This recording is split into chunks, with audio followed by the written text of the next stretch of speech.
video, we'll use series sum in the polynomial regression of a Taylor series expansion of hyperbolic sine function.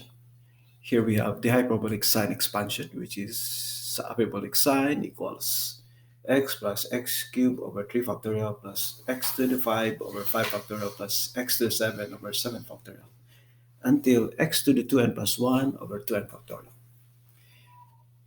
And we will use the equation y equals a times sine cx, hyperbolic sine cx. Our a is 3 and c is equal to 3 also. Our x will range from -1 to +1. So we'll generate the data set. Array formula: a times hyperbolic sine cx, the x values. Next, we use series sum to generate the expansion.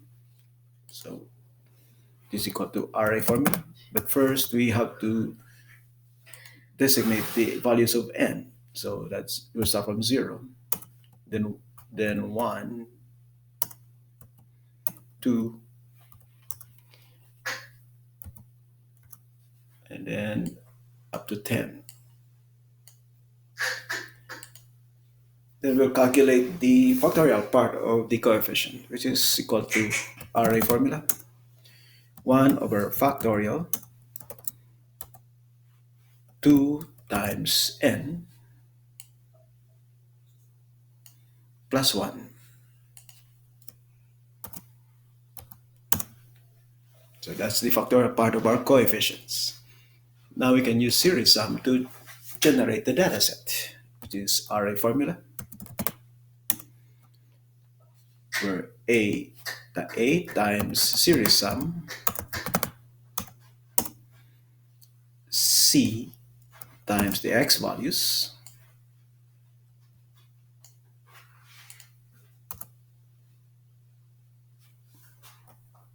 raised to the power. This time our power will not be 0, but 2n plus 1. 2 times 0 plus 1, which is 1. And the interval will be 2. Because it's from 3 to 5 to 7, that's the interval 2. And the coefficients will be this range. So our data set is exactly the same as our function. The expansion is just the same as the calculation of our function.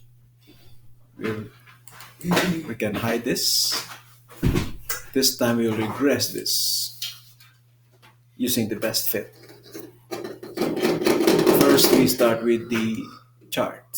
Insert the chart. And we'll use scatter chart. And look for a suitable trend line that will fit best. We cannot use straight line because it doesn't fit the entire data set. So let's try power series. Power series only fits 1/2 of the data set, the positive part, the positive half. Let's try logarithm. It's even worse. It doesn't fit the data set. So let's try polynomial, exponential. Exponential does not fit only the positive part. So we'll try the polynomial. Polynomial degree 2 is a straight line. Let's make it 3. Now it fits all the data set. And our r squared is almost 1.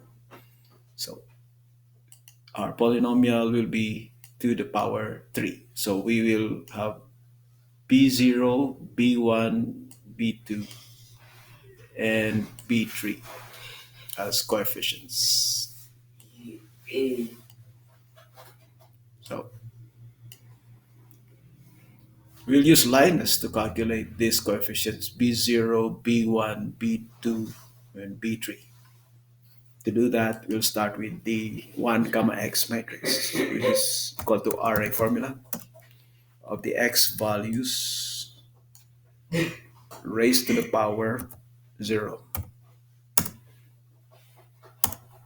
That's the one column, and the x column, which is array formula of the x values raised to the power 1. So that's for the x column. Now the x squared column, array formula of the x values raised to the power 2.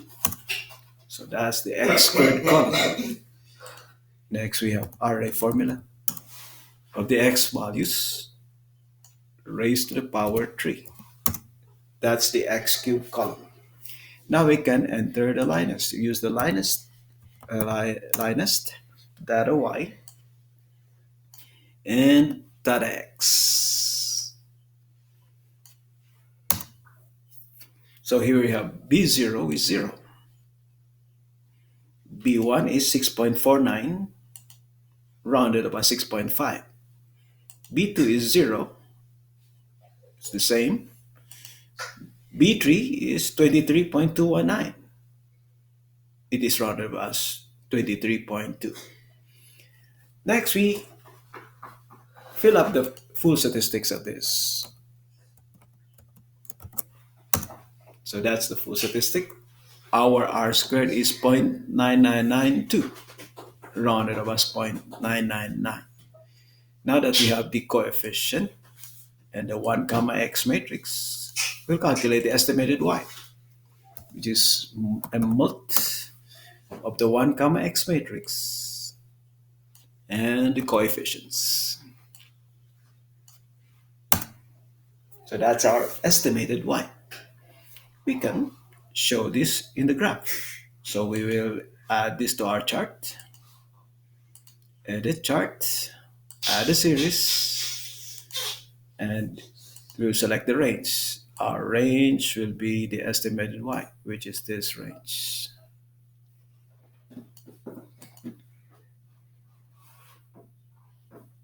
Now that we have the estimated y, we can also show the equation of that.